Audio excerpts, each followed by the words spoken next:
Hello दोस्तों, नमस्कार आप सभी को हिस्ट्री की जीत के इस प्लेटफॉर्म के ऊपर। दोस्तों, आज की क्लास आप सबके लिए बहुत ही ज़्यादा महत्वपूर्ण है, चाहे आप किसी भी एग्जाम में बैठ रहे हो। SSC, banking, railway, state PCS, यहाँ तक कि यूपीएससी में भी। तो ये वीडियो को आप लोग जरूर एंड तक देखना। आज आप लोग हड़प्पा सभ्यता के बारे में सब कुछ जानने वाले हो। ठीक है, तो आप एक ही वीडियो में सब कुछ जानोगे यार, तो इस वीडियो को आप लोग जरूर अंत तक देखना। ठीक है, तो चलिए शुरू करते हैं। एक्चुअली इसे विश्व की प्राचीनतम सभ्यताओं में से एक माना जाता है। मेसोपोटामिया हो गया आपका, मिस्र की सभ्यता हो गया, इन सारे सभ्यताओं से इसे जोड़ा गया है दोस्तों। यहाँ के जो प्रमुख विशेषताएं देखी गई है, वो जो मृदभांड बनता था वो लाल कलर के मृदभांड होता था, जो कि आज भी आप देख पा रहे होगे, लाल लाल मृदभांड घड़ा वगैरह बनती है। और इसके ऊपर काले रंग की चित्रकारी की जाती थी। ठीक है, 1826 ईस्वी में पहली बार इसके बारे में उल्लेख किए थे चार्ल्स मेसन ने। अब देखो इसके पीछे का रीजन था यार। चार्ल्स मेसन कुछ भारत के इतिहास के बारे में पढ़ रहे थे, और उनके विषय में उनके पास जानकारी था कि शायद चौथी शताब्दी में जो सिकंदर और पोरस के बीच में युद्ध हुआ था, वो पाकिस्तान वाले जो पंजाब अभी वर्तमान में है, शायद उसी एरिया में हुआ होगा। तो उन्होंने घूमते-फिरते वहाँ पे गए, ठीक है? तो पंजाब के साहिवाल जो जिला है ना, उसी में एक गाँव था, और उस गाँव में एक टीला था। उन्हें लगा कि शायद इसी टीला के आस-पास यहाँ पे युद्ध हुआ होगा। तो उन्होंने पहली बार बताया कि शायद ये जो पंजाब है ना, वो ऐतिहासिक दृष्टि से कुछ महत्वपूर्ण विशेषता अपने आप में रखता है। लेकिन फिर बाद में इसके ऊपर कोई ध्यान नहीं दिया। 1850 के दशक में अगर कहें तो 1872 के आसपास फिर अलेक्जेंडर कनिंघम, जो कि ईस्ट इंडिया कंपनी के एक सैन्य अधिकारी थे, वो जाते हैं वहाँ पे घूमते-फिरते, क्योंकि उनको पुरातत्व को लेकर के रुचि रहता है, इतिहास को जानने का ज़्यादा उनमें उत्सुकता होती है। तो जाते हैं, लेकिन वहाँ पे उन्हें कुछ ख़ास देखने को नहीं मिलता है, संतुष्टि मिलता ही नहीं है। बाद में फिर वो 1875 में जाते हैं, तब जब वे भारतीय पुरातत्व विभाग के हेड या डायरेक्टर जनरल बनते हैं। ठीक है, लेकिन यहाँ पे क्या होती है, जाते हैं तो फिर एक रिपोर्ट वो प्रकाशित करते हैं, और रिपोर्ट प्रकाशित होने के बाद हमारे जो पुरातत्वविद हैं, जैसे कि जॉन मार्शल हो गए, और भी कई सारे पुरातत्वविद हैं, इन लोगों को थोड़ा-सा क्लैरिफ़िकेशन के लिए थोड़ा-सा समय लग गया, और अंततः 1920 और 21 के दशक में जब जॉन मार्शल भारतीय पुरातत्व विभाग के जनरल डायरेक्टर, या फिर कहें तो डायरेक्टर जनरल बने, तो फिर इन्होंने राय बहादुर शाहनी को निर्देश दिया कि जाओ आप वहाँ पे उत्खनन कार्य करो। तो राय बहादुर शाहनी के निर्देशन में 1921 में पंजाब में जो हड़प्पा है, उसका उत्खनन कार्य किया गया। ठीक है। अगर हम हड़प्पा सभ्यता के बारे में देखें दोस्तों कि इसका क्षेत्र विस्तार कहाँ तक है, ये कहाँ तक फैली हुई थी, तो ये जो वर्तमान में आलमगीरपुर है आपका, जो कि उत्तर प्रदेश में है, वहाँ पे थी, जो पूरब में अगर कह सके तो आप। ठीक है, तो पूरब में कहाँ थी आपकी? तो हिंडन नदी के पास आलमगीरपुर में। पश्चिम में कहाँ तक फैली हुई थी? तो पश्चिम में आपका फैली हुई थी सुतका गेंडोर, जो कि दास्क नदी के पास है, पाकिस्तान में बलूचिस्तान प्रांत में। उत्तर में आपका जम्मू कश्मीर के मांडा में फैली हुई थी, जो कि चिनाब नदी के पास है, और सबसे दक्षिणतम बिंदु इसका कौन सा है? तो महाराष्ट्र का दायमाबाद, जो कि नर्मदा नदी के किनारे है। ठीक है, तो ये आपका जो है क्षेत्र विस्तार था आपका, पूरब से पश्चिम और उत्तर से दक्षिण तक। इसकी प्रमुख दो राजधानियां हुआ करता था, जिसे हमारे पुरातत्वविद ने कहा है कि ये नगरीय सभ्यता में सबसे प्रमुख हड़प्पा सभ्यता था। ऊपर वाली सभ्यता में अगर कहा जाए तो उत्तर में, तो इसे नॉर्थ का मतलब कि उत्तरी रीजन जो था हड़प्पा सभ्यता का, उसका जो प्रमुख राजधानी माना गया वो हड़प्पा को माना गया, और दक्षिणी रीजन का माना गया मोहनजोदड़ो को। ठीक है, तो ये चीजें हम लोग पिछले ही क्लास में डिस्कशन कर चुके थे बेहतर तरीके से दोस्तों। आप मेरे पिछले क्लास को नहीं देखे हो तो जरूर देख लेना, वहां पे आप लोग को बहुत कुछ सीखने को मिलेगा। उस क्लास में हम लोग जो है वो कुछ प्रमुख स्थलों के बारे में भी चर्चा किए थे, जैसे कि यहाँ पे देख पा रहे होगे थंबनेल में आपका, यहाँ पे है मोहनजोदड़ो, हड़प्पा, कालीबंगा, बनावली, आलमगीरपुर, लोथल, धोलावीरा, सुरकोटड़ा, सुतका गेंडोर, ऐसे कई सारे साक्ष्यों को हमने वहाँ पे देखा, कई सारे स्थलों को डिटेल्स में वहाँ पे मैपिंग किया है। तो आप सब वीडियो को जरूर देख लेना। ठीक है, तो आज हम लोग चलो दोस्तों शुरू करेंगे एक नई अध्याय, जहाँ पे आज आप लोग को देखने को मिलेगा नगर योजना के बारे में, कि इस प्रकार नगर योजना का विकास कैसे हुई थी हड़प्पा सभ्यता में, सामाजिक, आर्थिक जीवन के बारे में, धार्मिक जीवन के बारे में, लिपि के बारे में, और किस प्रकार से इस सभ्यता का पतन होता है, इन सब के बारे में आज हम लोग टू दी पॉइंट और डिटेल्स में चर्चा करने वाले हैं दोस्तों। ठीक है? पर आप सबसे एक ही रिक्वेस्ट रहेगा यार, यदि इस चैनल पे पहली बार आए हो तो चैनल को सब्सक्राइब करके रखना, ठीक है? क्योंकि ये सीरीज़ आपकी रेगुलर बेसिस पे कंटिन्यू रहेगी। आप किसी भी एग्जाम में बैठोगे, इससे बाहर आपको एग्जाम में क्वेश्चन नहीं देखने को मिलेगा। ये मेरा आपसे वादा है दोस्तों।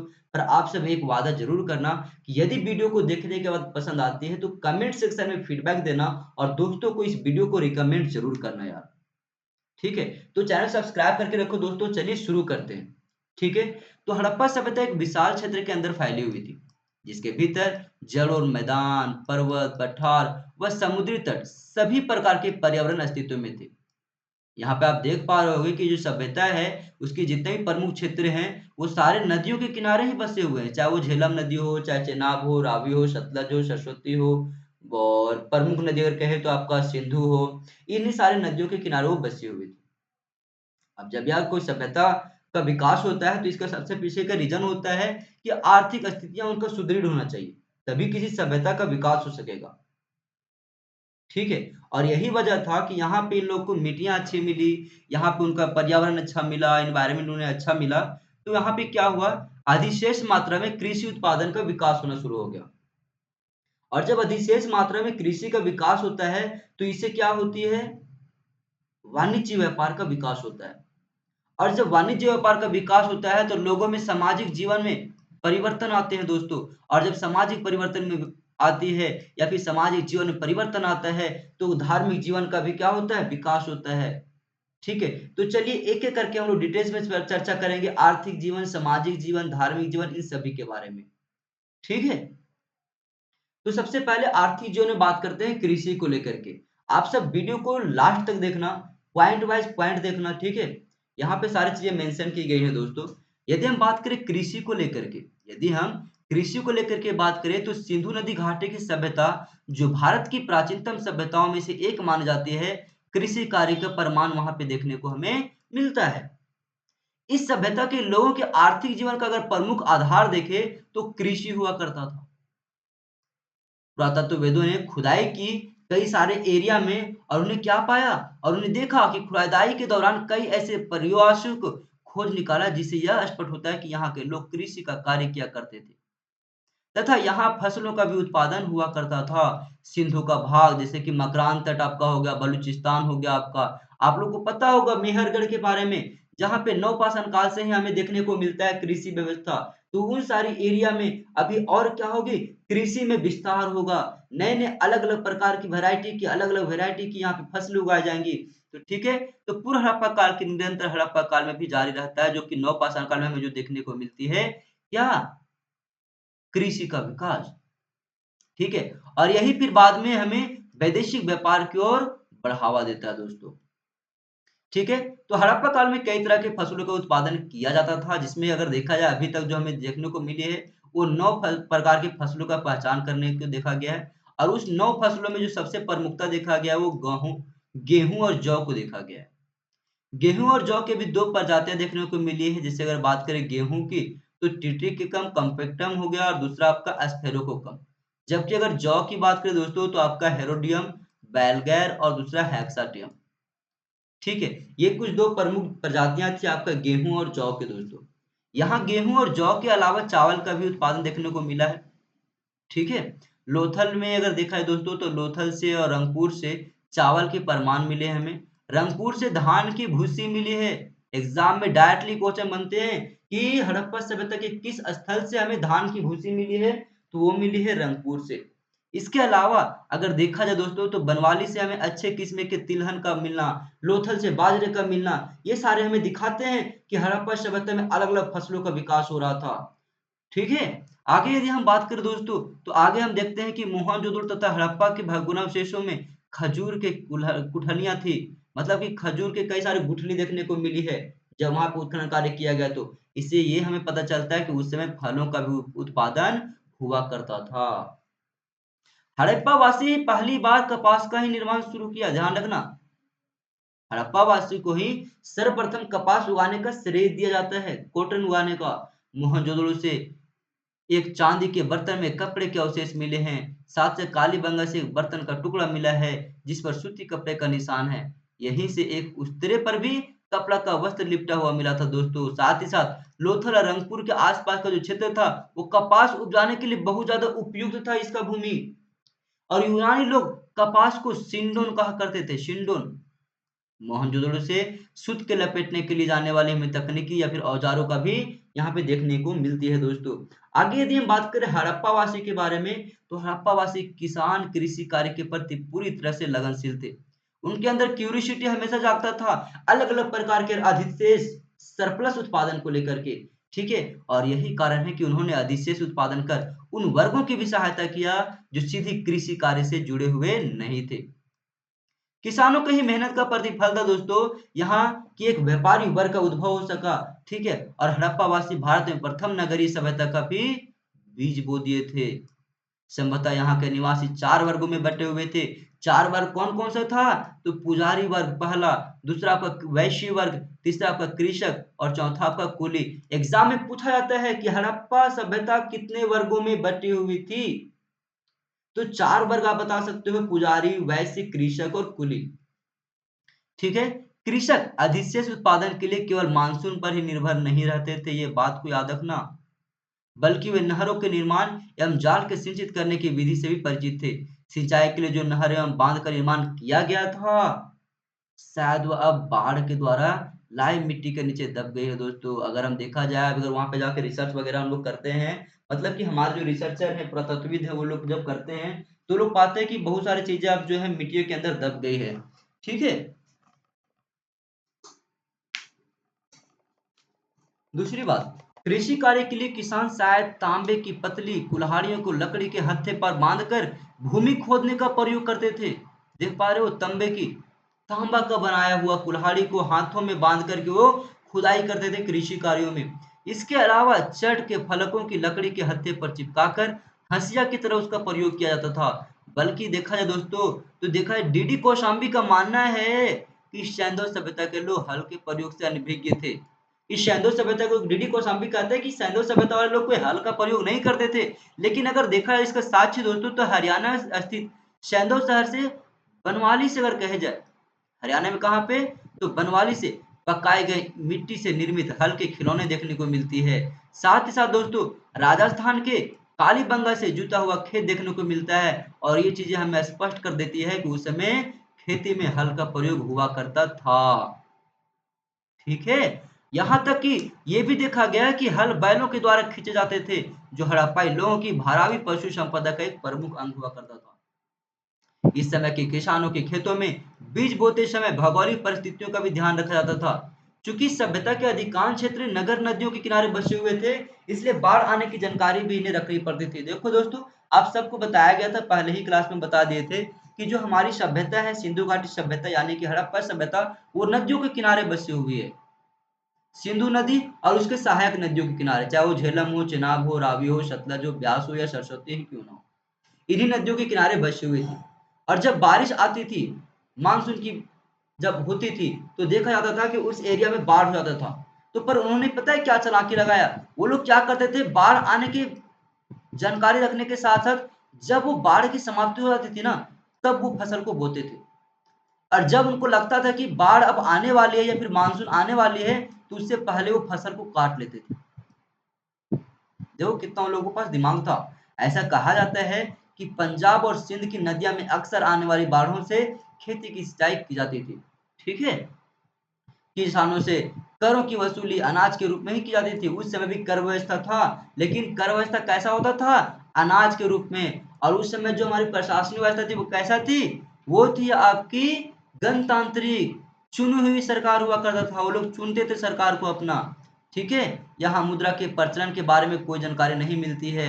दूसरी बात दोस्तों कि यहाँ पे हमें कोई मुद्रा का साक्ष्य नहीं मिलता है। ठीक है। तो यहाँ पे फिर क्या होता था, तो बार्टर सिस्टम, वस्तु विनिमय का कार्य हुआ करता था। हम तुमको कुछ सामान देंगे, उसके बदले तुम मुझे कुछ दोगे। ठीक है। प्रतिकूल परिस्थितियों के लिए एवं अनाज के संरक्षण के लिए राज्य स्तर पर विशाल अन्नागार का निर्माण किया गया था। विशेष कहाँ पे, तो मोहनजोदड़ो में, हड़प्पा में, लोथल में, इन सारे एरिया में। ठीक है। मोहनजोदड़ो की सबसे बड़ी इमारत, जो कि 45.71 मीटर लंबा और 15.23 मीटर चौड़ा हुआ करता था, एक अन्नागार वहां पे देखने को मिला हमें। महाअन्नागार, बहुत बड़ा अन्नागार था, अन्न का कोठरी था वहां पे, बहुत बड़ा था। हड़प्पाई संस्कृति के विख्यात निर्माणों में से एक माना जाता है इसे। इसमें एक दूसरे से लगे हुए चबूतरे बने हुए थे, जिन पर 6-6 की कतारों में अन्नगारों की 2 पंक्तियाँ स्थित थी। कालीबंगा में भी ईंटे के चबूतरे पाए गए हैं दोस्तों। संभवतः यह माना जाता है कि इनका इस्तेमाल भी अनाजों के या फिर अन्नगारों के लिए किया जाता रहा होगा। और इन अन्नगारों से अन्न का आगमन और निर्गमन शासन द्वारा नियंत्रित होता था। मतलब कि प्रमुख जो शासक और हुआ करते थे उनके द्वारा। ठीक है? हड़प्पा कालीन आज की ही तरह पशुओं को भी पाला करते थे। तो पशुपालन तो हम देखते हैं दोस्तों कि ये आपका मध्य पाषाण काल से ही शुरू होता है, तो ये पशुओं को ही पाला करते थे और ये कंटिन्यू रहती है व्यवस्था। हालाँकि पशु चारकों का एक अलग समूह भी होता रहा होगा, ऐसा माना जाता है। फिर भी पशु चारक किसानों के साथ सहजीवी संबंध रखते थे, सौहार्द संबंध रखते थे दोस्तों। ये पशु चारक वस्तुओं और सूचनाओं के प्रवाह के रूप में विभिन्न बस्तियों के बीच संपर्क रखते थे और इस प्रकार से भौतिक संस्कृति की एकरूपता में अपना योगदान वो दिया करते थे। हकरा घाटी और उत्तर गुजरात में कुछ संभावित पशुचारण शिविरों की खोज भी की गई है दोस्तों वहां पे, जहां पे देखा गया है कि पशुचारण एक महत्वपूर्ण क्षेत्र होगा वहां का। पालतू पशुओं में कुब्बरदार और कुब्बर रहित मवेशियां, सुअर, भैंस, ये सारी चीजें शामिल थी। हाथी और घोड़े के भी अस्तित्व देखने को मिलती है उस समय। ठीक है? सुरकोटड़ा में भी हमें घोड़े की अस्थियां देखने को मिला, तो ये प्रमुख बातें आप लोग जरूर याद रखना। ठीक है? सैंधव काल में अगर देखा है दोस्तों, अगर निष्कर्ष के रूप में कि कृषि व्यवस्था में या फिर कहा जाए इसका निष्कर्ष क्या निकलती है, तो सैंधव काल में कृषि और किसान का अवलोकन करने से ये स्पष्ट हो जाता है कि कृषक ना केवल अपने और अपने परिवार के लिए बल्कि समाज के अन्य लोगों के लिए खेतों में पूरी तरह से मेहनत के काम किया करते थे और इसी का परिणाम था कि इस सभ्यता में अधिशेष उत्पादन होता था, जो वैसे वर्गों के लिए होता था जो कृषि कार्य से सीधे संबंध नहीं रखते थे। और इसी अधिशेष उत्पादन का परिणाम था कि एक व्यापारी वर्ग का विकास हुआ या फिर कहे तो उदय हुआ, जिसके कारण से सिंधु घाटी सभ्यता एक नगरीय सभ्यता बन गई। और जिस तरह उस सभ्यता प्रतिकूल परिस्थितियों के लिए अनाजों का भंडारण किया था, उसी तरह आज भी हमारे पूरे देश में कहें तो food corporation of India FCI जो है वो आज भी वैसा ही काम हमारा करता है, अनाजों का भंडार करने का। ठीक है? अब बात करते हैं नगरीकरण को लेकर के कि हड़प्पा सभ्यता में नगरों का विकास कैसे हुआ, किस प्रकार का नगर व्यवस्था थी हड़प्पा में। ठीक है दोस्तों, तो हड़प्पा सभ्यता की सबसे दिलचस्प विशिष्टता यह है कि यहाँ की नगर योजना बहुत ही ज्यादा परिष्कृत थी। इसमें अत्यधिक समरूपता देखने को मिलती है, यद्यपि कहीं कहीं कुछ चेंजेस भी देखने को मिलता है, ये बात को जरूर याद रखना। नगरों, गलियों, मकानों के जो स्ट्रक्चर हुआ करते थे, ईंटों के आकार हुआ करते थे और नालियाँ इत्यादि, ये योजना की एकरूपता को दिखाई देता है। मतलब कि ये सामान्यतः देखा गया है हड़प्पा सभ्यता के कई सारे स्थलों में एक जैसा हुआ करता था। लगभग सभी मुख्य स्थलों विशेष करके तो हड़प्पा हो गया आपका, मोहनजोदड़ो हो गया आपका, कालीबंगा हो गया, ठीक है? इनको 2 भागों में बाँटा जाता था। ठीक है? अगर देखा जाए तो हड़प्पा सभ्यता के नगरीय व्यवस्था में इनकी सभ्यताओं को प्रमुखता से 2 भागों में बाँटा गया है आपका। ठीक है? और इसमें पहला आपका आता है पश्चिम वाला भाग और एक ऊंचे चबूतरे पर बना हुआ करता था किला और आबादी के पूर्वी भाग। ठीक है? तो पहली बात कौन है, तो जो पहला भाग हुआ था तो जो कि पश्चिम में हुआ करता था, ठीक है, वो एक ओर से चबूतरे पर बना किला और आबादी के पूर्वी भाग जो हुआ करता था वो बना निचला शहर पर डिपेंड था। ठीक है? तो पहला हम लोग देखते हैं पश्चिम वाला। पश्चिम वाला कहाँ पे रहते हैं दोस्तों, तो ऊंचे चबूतरे पे रहते हैं और जो पूर्वी वाला होता है वो निचले नगरों में रहते हैं। ठीक है? तो इस प्रकार से 2 भागों में इसे विभाजित किया गया था। ठीक है? आगे देखते हैं दोस्तों, तो आगे यहाँ पे क्या बताया गया है कि एक दूसरे मार्ग को संपूर्ण पर काटते हुए निकलती थी ये नगर व्यवस्था। हड़प्पा सभ्यता की जो नगरीय व्यवस्था थी, वो एक दूसरे को 90 डिग्री के एंगल पे काटती थी एक दूसरे को ये सड़कें। सड़कें हमेशा इस प्रकार से हुआ करती थी और इसकी वजह से हड़प्पा सभ्यता के कई सारे स्थलों का विभाजन हो जाता था। ठीक है? घरों के द्वार मुख्य मार्गों पर ना खुल करके एक संकरी गलियों में खुलते थे। अधिकांश मकान भट्टी में पक्की ईंटों से बने हुए थे। ठीक है? और बड़े घरों में कई कमरे होते थे जिसमें एक चौकोर आंगन हुआ करता था, जिस प्रकार से आज हम देखते हैं ना चौड़े आंगन और आसपास में घरें जो होती कमरा हुआ करता था, इसी प्रकार से वहां पे भी हमें देखने को मिलती है। इन घरों में अपने निजी कुआं हुआ करते थे, रसोई घर हुआ करता था, स्नानागार नहाने के लिए हुआ करता था, ये सारी चीजें हुआ करती थी। घरों के आकार में अंतर देखने को मिली है दोस्तों। ठीक है? जैसे कि देखने को क्या मिली है, तो कई बड़े घर देखने को मिले हैं, कहीं छोटे मिले हैं। तो इसे लोगों को हम विभाजित कर सकते हैं दोस्तों, धनी लोग और फिर कह सकते हैं एक आपका कामगार लोग। ठीक है? जिसे हम लोग निर्धन वर्ग कहते हैं। ठीक है। हड़प्पा काल के लोगों की जल निकासी व्यवस्था बहुत ही व्यवस्थित रूप से विकसित हुई थी। हर घर में नालियां हुआ करता था, जो गली की नाली के जाकर के मिलता था। मतलब कि हर घरों में नालियां हुआ करती थी और नली जाकर के फिर गलियों में जो मेन नली होता था उससे मिलती थी। और ये नालियां ईंटों से बने नरमों को मतलब कि मैन होल पर स्थित हुआ करता था। ठीक है। मैनहोल मतलब होती है कि नलियों को तो बना दिया गया है, ऊपर से ढक दिया जाएगा प्लास्टर सीमेंट करके, और बीच बीच में वहां पे होल छोड़ देता कि बारिश में जो वर्षा हो उसकी बरसात के पानी भी उसी मुख्य होल से अंदर से नालियों के द्वारा निकल जाए। ठीक है। आगे दोस्तों अगर देखा है तो मोहनजोदड़ो का विशाल स्नानागार एक बहुत ही प्रमुख माना जाता है स्थल के रूप में, और इसके चारों ओर बरामदे बने हुए थे और उत्तरी व दक्षिणी दोनों छोरों पर सीढ़ियां बनी हुई थी। स्नानागार फर्श पर बिटुमन कोयले का प्लास्टर देखा गया वहां पे, ताकि पानी का रिसाव ना हो सके।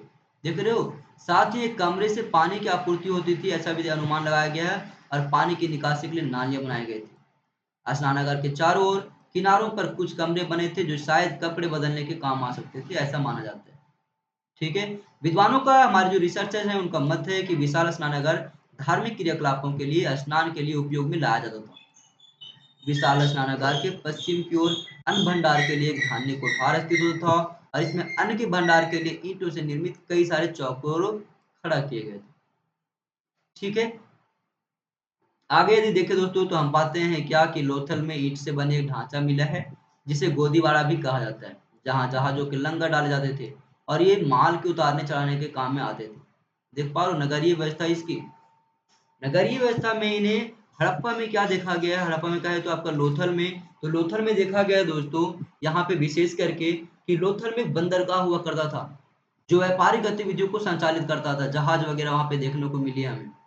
ठीक है। इससे ये संकेत मिलता है कि लोथल हड़प्पा सभ्यता के लोगों के लिए एक प्रमुख बंदरगाह और व्यापारिक केंद्र रहा होगा। ठीक है। अब आते हैं इसके उद्योग और शिल्प को लेकर के बात करते हैं।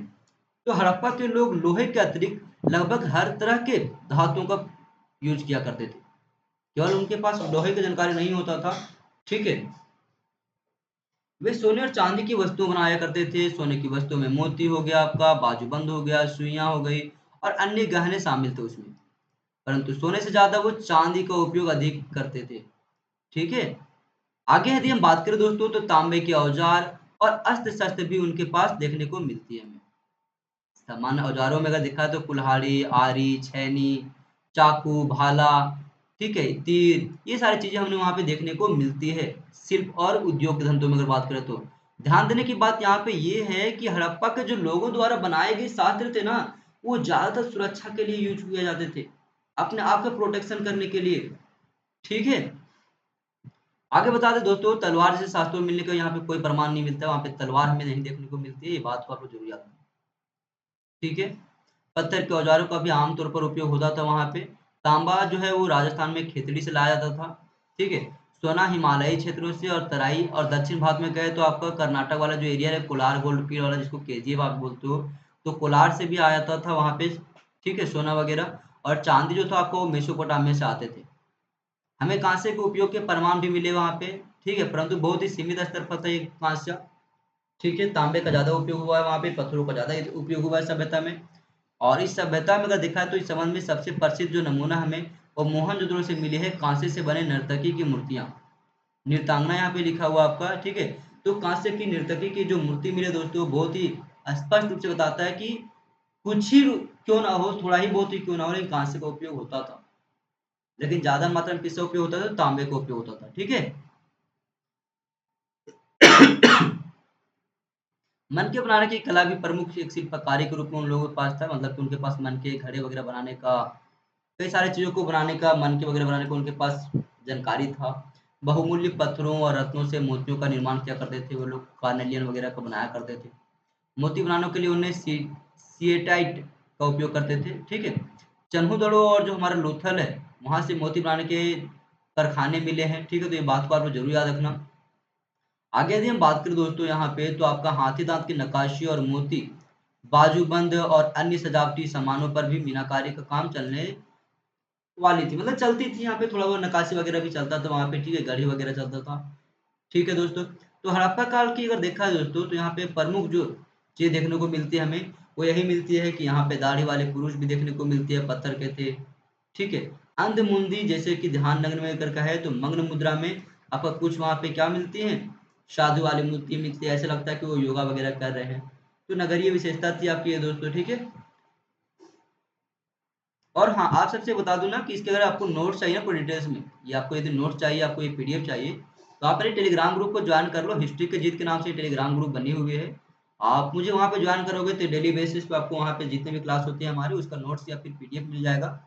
ठीक है। और हमारे पास जो भी एक्सपीरियंस होती है ना अलग अलग इंस्टीट्यूशन का, वो मैं आपके पास एक हैंड रिटन नोट्स के रूप में लेकर के आता हूं दोस्तों, ताकि आपका एग्जाम में स्कोर को मैं बूस्ट कर सकूं और आप एग्जाम में सफलता हासिल कर सको। तो बस आप सभी से एक ही रिक्वेस्ट रहेगा यार, कि चैनल को हमेशा सब्सक्राइब करके रखो और दोस्तों को जरूर बताया करो इस प्लेटफॉर्म के बारे में। यहाँ पे आप लोग को बहुत कुछ सीखने को मिलेगा, एक नया नया चीज इतिहास को लेकर के। जितने भी नई नई रिसर्च आएंगे, वो सारे रिसर्च को आप लोग को इसी प्लेटफॉर्म के ऊपर मैं देने वाला हूँ। आने वाले समय में यहाँ पे कुछ नया डेवलपमेंट मैं आप लोग को दे रहा हूँ, ठीक है। डेवलपमेंट क्या होगा, तो हमारे द्वारा और फिर हमारे जितने भी कलीग हैं उनके जो भी रिसर्च वगैरह होंगी, ठीक है, पुरातत्व विभाग में, वो सारी जानकारी आपको यहाँ पे जरूर मिलेगी। ठीक है दोस्तों, तो आप सबसे रिक्वेस्ट होगा यार, चैनल को जरूर सब्सक्राइब करके रखा करो, ठीक है। तो ये हिस्ट्री का जीत आप सभी के लिए हिस्ट्री का जीत दिलवा देगा। चैनल को सब्सक्राइब करके रखना दोस्तों। देखो यहाँ पे यार, एक यहाँ पे हल की आकृति की मिली है, जो कि कालीबंगा से मिली है, पक्की हुई मिट्टी का बनाया गया था ये, ठीक है। अब बात करते हैं व्यापार को लेकर के, वाणिज्य व्यापार का विकास कहाँ कहाँ तक हुई थी हड़प्पा सभ्यता में। तो हड़प्पा के लोगों की नगरीय अर्थव्यवस्था की एक महत्वपूर्ण विशेषता थी आंतरिक व बाह्य व्यापार, ठीक है। नगर की आबादी अपने खाद्य व अन्य जरूरी चीजों के लिए अपने आसपास के गांवों पर निर्भर थे। इसलिए गांवों और शहरों, मतलब कि ग्रामीण नगरों के परस्पर संबंध रहते थे एक दूसरे से, ठीक है। और इसी प्रकार से शहरों के शिल्पकारों को अपनी चीजें बेचने के लिए बाजारों की जरूरत थी, ठीक है।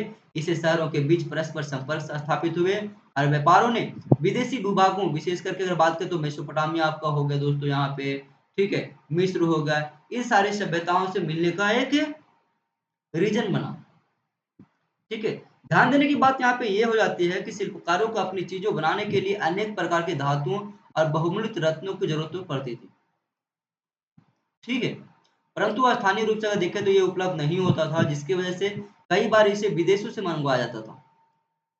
अपने उद्गम स्थल से दूर इस कच्चे माल की दूसरी स्थानों पर उपस्थिति से स्वाभाविक रूप से यह संकेत मिलता है कि ये वस्तुएं निश्चित तौर पर उन स्थानों पर वस्तुओं के विनिमय की प्रक्रिया के माध्यम से ही पहुंच होंगी। इस प्रकार से राजस्थान के जो तांबे की जो बहुतायत मात्रा में देखने को मिलती है हमें राजस्थान में, तांबा, वो हड़प्पा के लोगों एवं यहाँ तक कि खेतड़ी स्थित तांबे की खानों में मुख्यतः तांबे का प्राप्त होता है। जिसे हम कह सकते हैं कि हड़प्पा के लोग जो तांबे का जो विकास करते थे, या फिर तांबे जो था वो आपका खेतड़ी से आता था, कर्नाटक से आपका सोना वगैरह आता था, ठीक है। और अन्य किसी कई सारे ऐसे एरिया हैं विदेशों से भी आते थे हमारे पास, ठीक है। अफगानिस्तान हो गया आपका, ईरान हो गया आपका, वहां से भी कुछ चीजें आती थी हमारे पास, ठीक है। आगे यदि हम बात करें तो अगर मेसोपोटामिया के बारे में, तो देखो यार मेसोपोटामिया से भी हमें प्राप्त करते थे कुछ सारी चीजें मोती बनाने के लिए प्रयुक्त की जाने वाली, जैसे बहुरत्न रत्न हो गया आपका, नील, वृद्धि मणिकास, ये सारी चीजें हमें अफगानिस्तान से देखने को मिलती है, ठीक है। आगे बात करें फिरोजा और हेरितेज, ठीक है, ये शायद मध्य एशिया से लाए जाते थे। और गोमेद, स्फटिक और कार्नेलियन की आपूर्ति जो है पश्चिम भारत से होती थी। सीप, शंख, इन सारी चीजों का आपका जो है गुजरात और इसके आसपास के तटीय जो क्षेत्र होते थे वहां से ये सारी चीजें लाए जाते थे। अच्छी किस्म की इमारती लकड़ी और अन्य वन उत्पाद जो थे वो जम्मू के क्षेत्र से लाए जाते थे। जैसे उत्तरी क्षेत्रों से आते थे, मतलब जम्मू में कहाँ, मांडा वाले एरिया से, जम्मू कश्मीर वाले एरिया से आते थे वो सारी चीजें, ठीक है। हड़प्पा के लोग मेसोपोटामिया के साथ विदेशी व्यापार किया करते थे। ये व्यापार मुख्य रूप से फारस की खाड़ी में स्थित ओमान और बहरीन के जरिए हुआ करता था। हड़प्पा के क्षेत्र में मिले मोतियां, मुहरों, पाशे की गोटियां जैसे कलाकृतियां इत्यादि की मौजूदगी से इसकी पुष्टि होती है कि हम क्या करते थे, हड़प्पा मेसोपोटामिया वाले रीजन से व्यापार किया करता था, ठीक है। तो ये सारी चीजें यहाँ पे आपके दी हुई है दोस्तों। आप सबसे रिक्वेस्ट होगा यार, आप एक बार खुद से रीड कर लेना, क्योंकि वीडियो काफी ज्यादा लंबी हो जाएगी तो आपको भी खुद पढ़ने में मजा नहीं आएगा, ठीक है। तो जितने ही वीडियो शॉर्ट होगी आप सभी को मजा आएगा, और कंटिन्यू आप लोग रेगुलर बेसिस पे जब देखोगे तो रिवीजन भी आपका होती रहेगी, ठीक है। तो मेसोपोटामिया से मिले शिलालेखों से हमें हड़प्पा के साथ साथ मेसोपोटामिया के संपर्क के संबंध में बहुमूल्य सूचना मिलती है। और इस शिलालेखों से दिनमुग्न हो गया, मंगन हो गया, मेलुहा हो गया आपका, ये सारे एरिया से हमें क्या मिलती है, कुछ प्रमुख स्थलों से जानकारियां मिलती है। ठीक है। आगे यदि हम देखें तो मेसोपोटामिया से हड़प्पा को निर्यात की जाने वाली जो वस्तुओं में शामिल थे वो थे आपका कपड़ा, ऊन, इत्र, चमड़े, ठीक है, ये सारी वस्तुएं हो गई आपकी, साथ ही चांदी, ये सारी वस्तुओं का आयात या फिर निर्यात एक्सपोर्ट किया जाता था। मेसोपोटामिया से हड़प्पा को क्या कहते थे, निर्यात किया था, एक्सपोर्ट, और हम लोग क्या करते थे, आयात करते थे। ठीक है। चांदी के अतिरिक्त ये सभी वस्तुएं नाशान हैं, और ये भी अगर कहे तो मुख्य कारण यह रहा होगा कि जिसकी वजह से हड़प्पा के स्थलों पर भी हमें इन वस्तुओं का अवशेष नहीं मिले। ठीक है। आगे बात करते हैं दोस्तों सामाजिक जीवन के बारे में। तो हमें हड़प्पा सभ्यता के आर्थिक जीवन में क्या देखे, तो हम लोग देखिए सबसे पहले कृषि व्यवस्था। कृषि व्यवस्था के बाद हमने क्या देखा, वाणिज्य व्यापार को देखा। फिर हमने क्या देखा, वहां पे शिल्प वगैरह को देखा। ठीक है। फिर हमने देखा वहां पे नगरीय व्यवस्था किस प्रकार से विकसित हुई। अब देखते हैं सामाजिक व्यवस्था के बारे में। ठीक है। ऐसा लगता है हमें कि हड़प्पा के लोगों का समाज मातृसत्तात्मक रहा था। अभी हम लोग का समाज कैसा है, पितृसत्तात्मक। कोई भी हम लोग को कोई अगर फाइनल डिसीजन लेना होता है तो पापा जी लेते हैं हम लोग का, लेकिन उस समय मातृसत्तात्मक रहा होगा ऐसा माना जाता है। ठीक है। इसी के आधार पे मातृ देवी की लोकप्रियता भी बढ़ी थी उस समय। जैसे कि पंजाब और सिंध वाले प्रदेशों में बड़ी संख्या में पक्की हुई मिट्टी के नारी मृन मूर्तियां मिली है, क्योंकि हड़प्पा की लिपि को अभी तक हम नहीं पढ़ सके हैं, इसलिए हम इस संबंध में मिली सीमित सूचनाओं के बारे में संतुष्ट रहते हैं। ज्यादा जानकारी में लोग इकट्ठित करने के बावजूद भी आगे नहीं समझ सकते। ठीक है। हड़प्पा के समाज में अगर कहें तो विविध व्यवसाय से जुड़े लोग रहा करते थे। अलग अलग व्यवसाय के लोग रहा करते थे।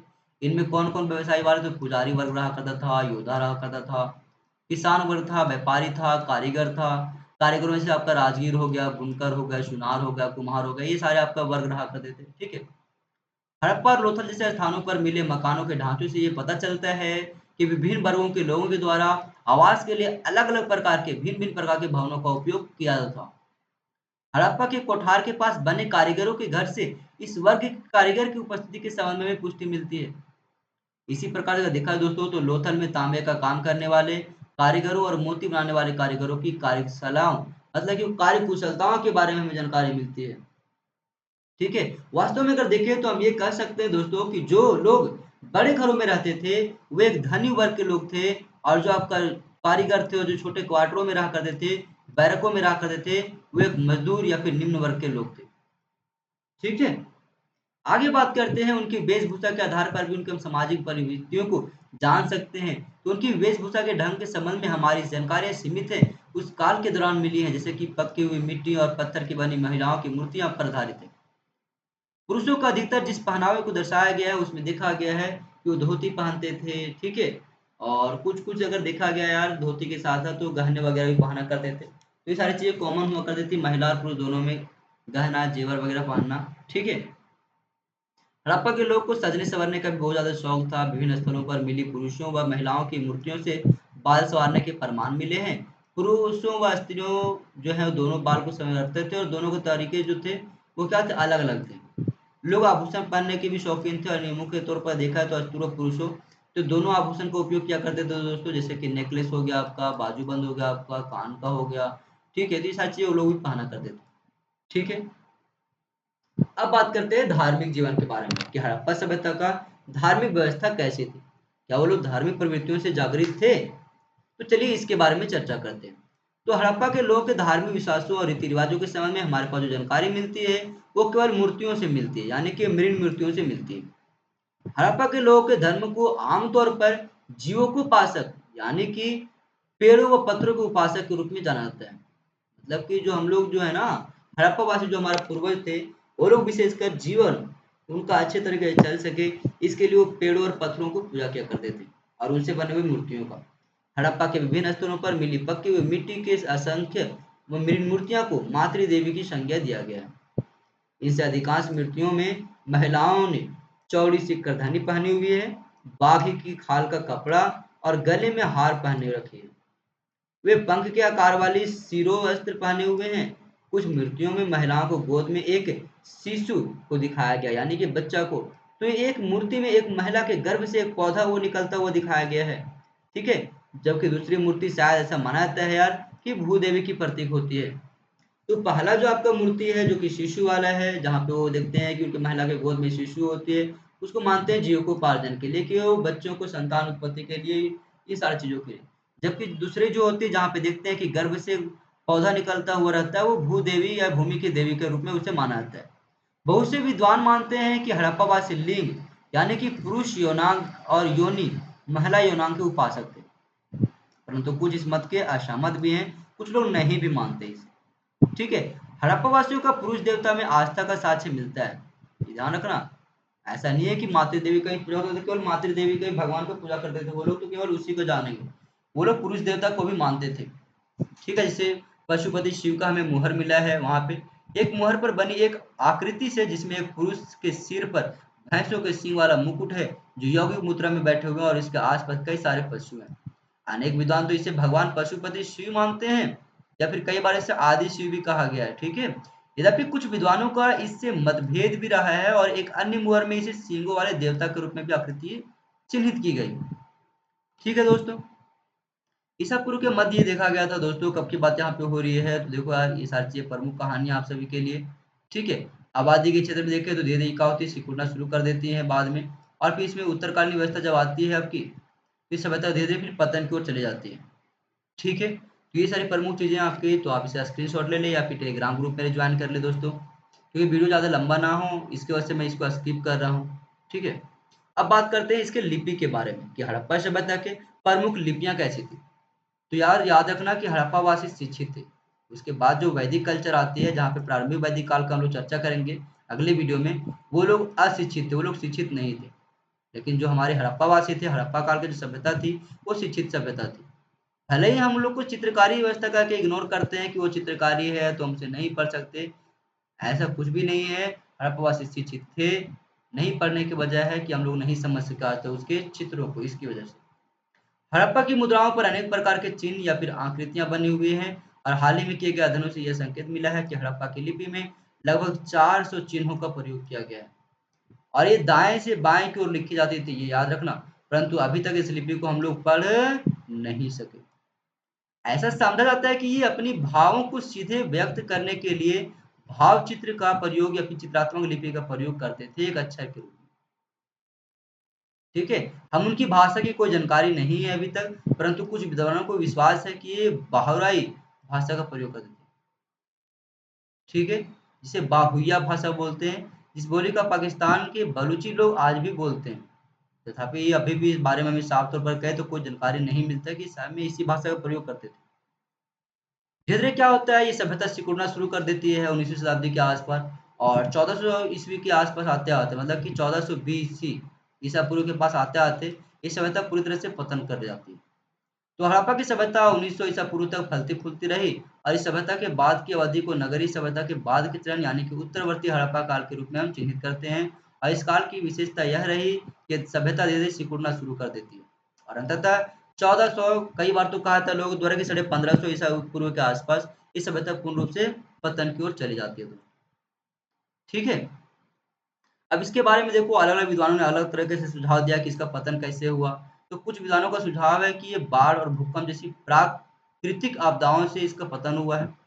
ऐसा विश्वास किया जाता है और ऐसा माना जाता है कि भूकंप के परिणाम स्वरूप सिंधु नदी के निचले मैदानी बाढ़ वाले क्षेत्रों का स्तर जो है वो उठ गया, और फिर ये लोग जो थे वहाँ पे दब करके मर गए।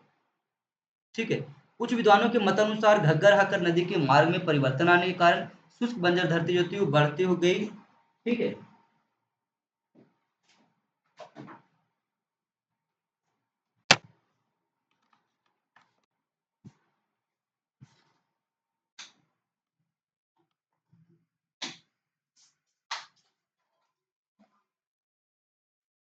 अब यदि हम आगे बात करें दोस्तों तीसरा कारण के बारे में, तो तीसरा कारण माना जाता है इसके पतन के पीछे आर्यों का आक्रमण।